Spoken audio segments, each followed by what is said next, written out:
We've actually got some reaction. Let's hear from the man himself. Here's Luke Shaw. Well, Luke, thanks for speaking to us. I imagine that one hurts. Yeah, of course. Yeah, it hurts a lot. Last minute, last action really, I think I got a little nudge, but of course the hand shouldn't be there, and of course I own up to it. I take it on the chin. It cost us the game, and yeah, it's tough. So from your eyes then, yeah, you accept the decision that's been made?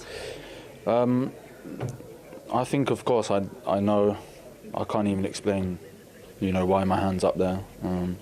Of course, I said I got a nudge, maybe that helps with my arm going up, but still, it shouldn't be there. But I think even before the corner, the free kick that was given away before that was never a foul.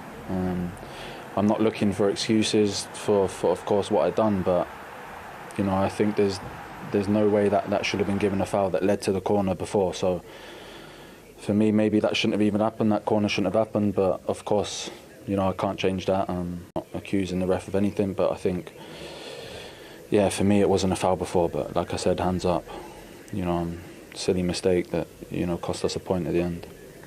These incidents you're mentioning there, they came during a spell where Brighton really had some momentum towards the end there. What do you think was behind that? There was some real emotion inside that stadium, wasn't there?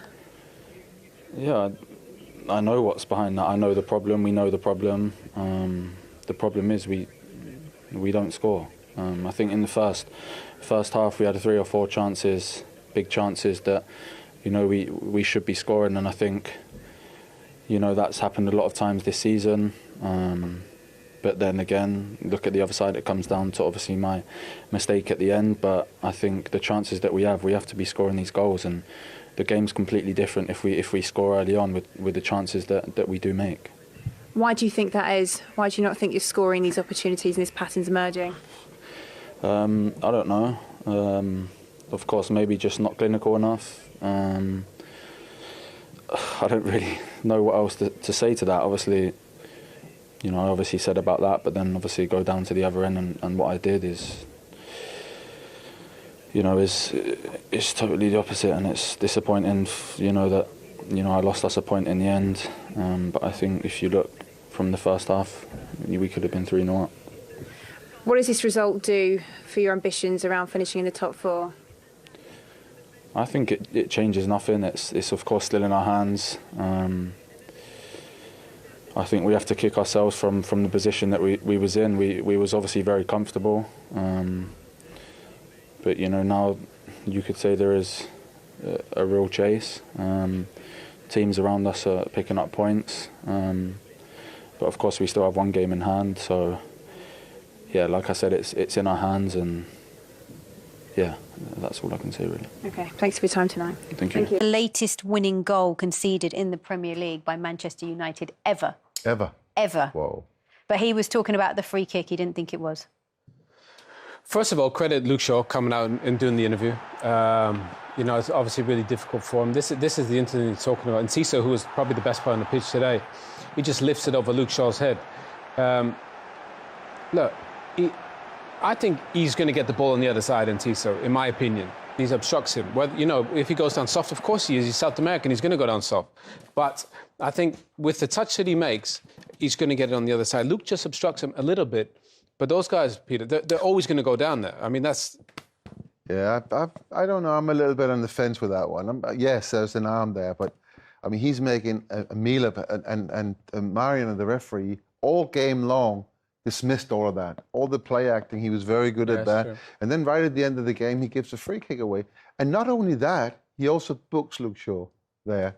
And I don't know if that might have played in Luke Shaw's on Luke Shaw's mind. He's trying to explain why the hand was up there. He couldn't even do that.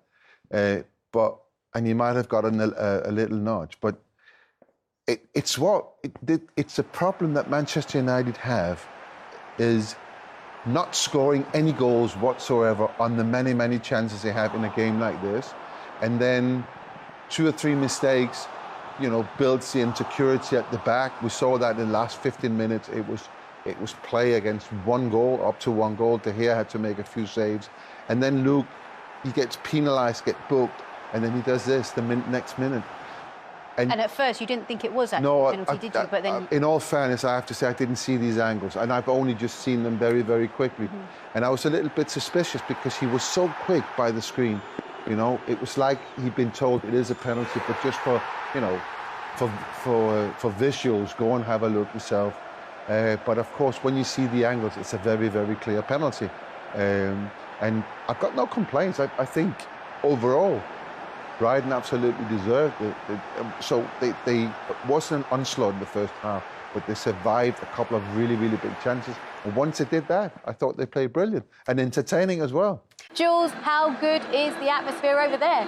You can hear it and we can feel it in the stadium, Seema. I mean, to win a game with the last kick like that from the penalty spot, Glenn, the first thing he said to me at the final whistle was, I miss nights like this.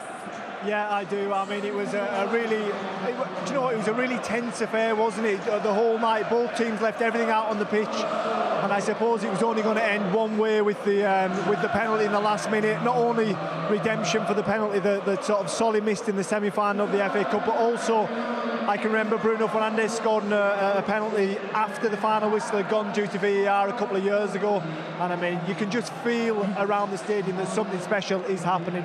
The fans in the stadium, they're singing, they're dancing, they're loving every minute of it. But what will it be like in the dressing room? We just saw shots of it then with the players going in there. They're going to be feeling this one, aren't they?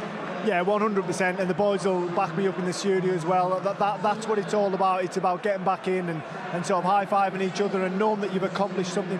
I think when Brighton take themselves away from where they are right now and they realise they've done the double over Manchester United and got 6 points against them in the Premier League, they are the reasons they're in the position that they are at the moment. It's a huge 3 points for Brighton, and they did it by winning a penalty so late on. It was given for a handball against Luke Shaw. What were your thoughts on the incident? You called it straight away as soon as you saw it, Glenn. Yeah, I mean, you can see... I've seen a lot of people claiming for it, especially Roberto Di Zerbi, that was really close to us. But I think on second... Glenn, can you hear this, by the way? They're singing There's Only One Glenn Murray in the stadium. Just about. But, I mean, when we seen it back, it was clear and obvious, and I think you could tell from Luke Shaw's demeanour that he knew it was a penalty as well. I mean, that for me there is absolutely nailed on. I'm sure the boys, even though they've got the Manchester United hats on in the studio, will agree. It took time for them to check it on VAR and then for the referee to go to the pitch side monitor. But when Alexis McAllister picks up this ball and puts it on the penalty spot, no doubt. Well, just glad it wasn't Solly. When Alexis picks up, listen, he's played in the World Cup final. This, even though it was tense in the stadium at that moment, I feel as though he was the right man to take it, and he finished it with aplomb. He has been clinical from the penalty spot this season for Brighton, a World Cup winner to take all 3 points for Brighton with pretty much the last kick of the game. Seema, it's been an incredible atmosphere here. I wonder what they're all feeling like in the Brighton dressing room. We're going to be getting some reaction after the break to Brighton's big 1-0 victory over Manchester United. Well, it's been a special night, hasn't it, for Brighton as they take all 3 points against Manchester United, and a special treat for us to have access to the home dressing room. Well, there's the chat that's happening post-match with the players. I mean, Peter, it looks a little bit calm for me. I thought that they'd be celebrating a little bit more. I think they're well aware of the cameras are there, so we get a little bit of movement now. They're clapping, and it looks a little bit calm. Players are sat there. They know the cameras are. They're not gonna do anything. But then the coaches, they think, well, let's make this a party. But let's see what happens next. I think we'll get one of them dancing in a second. We might well do. But again, it was a huge, huge win for them on a big night because they have that quest for European football. Yeah, I mean, they have a lot to celebrate. They play football the right way. It's such an exciting young team. They've got an exceptionally young manager that's brave. Brave in the way he approaches the game. At times it's risky playing out from the back. But everybody's bought into the way this manager plays, and they got reward for the team. They were the team that pushed in the second half, Seema, trying to chase a goal. I think a better organised pressing team would probably penalise Brighton the way they played today. It was very risky from the back. It looks all right because they get away with it. But if United deliberately didn't put a lot of pressure on them, they sat back like they did in the FA Cup final, and was just trying to absorb. Let them have the ball up there. Yeah. But oh, that's the dancing, Peter, you were talking about. There's the dancing. Oh, there were some good moves there. Tell us, what would it have been like in the United dressing room back in your day after after a win? like that, for sure. Definitely. No dancing? Yeah. There you go. They were the moves. Would any of the players have been dancing? Not in my day, no. Not even Not you, really. Peter? No, maybe after the last game or when the championship would have been won, a little bit of dancing. This is a step on the way. They're in a really, really, really good position now. They're actually in a European place now, as we speak. That's we're 4 points behind Liverpool with 2 games less played. So they are in a really good position. But they know that they are no better off than last season because last season they finished 9th. They can still finish 9th out of the European places. So there's no reason to celebrate madly today, and especially when the cameras are in there, because you kind of know... You don't want to go early, is what you're saying. Well, exactly. You don't want to have those images out there that you'd celebrate like mad and then you finish 9th. But it must feel so good, Owen, to win a game late on in that fashion, especially at the business end of the season when there's only a handful of games left. Yeah, and to be fair, look, this is a really good United team. Personnel-wise, there's some, world-class players in there. And if anybody was pushing, it was this Brighton side. With all the young players that they had out there, so the 2 South Americans were the stars, really, McAllister and Ciso. They were the ones pushing, creating. United, for whatever reason, as the game got on, maybe it was the amount of fixtures that they played, but they looked tired. So credit Brighton. They play the right way. They're a really good side, and they showed it today. Well, let's head straight back to the Amex now and get some Brighton reaction. Here's their goalkeeper, Jason Steele. And as a side, you've had some big victories this season, but that must be up there. Yeah, that was special. I think it was a big night for us, We played really well. I think it was one of them nights where 2 good teams were going toe-to-toe, I think. Really enjoyable to play in. And obviously a last-minute winner, you can't beat that. Yeah. From the spots as well. It's funny how football works, isn't it? To lose to Manchester United in a penalty shootout just a couple of weeks ago, does it make it that extra bit satisfying? Yeah, I suppose so, but I think overall we've just got to control how we play and our performances, and I think we did that tonight. It wasn't about revenge or anything like that. It wasn't. Did we have a little bit extra motivation? Yeah, probably, but I don't think it spilled over into anything other than that, and I think we deserve to win. Whilst it was the penalty that won the game, you certainly played your part, didn't you? Rarely a moment you could switch off. Yeah, and you're playing against top players who on the day can hurt you in a second, so you've got to turn up mentally switched on when you play against these players, and I think we defended really well as a team, and obviously we got a clean sheet, which was brilliant.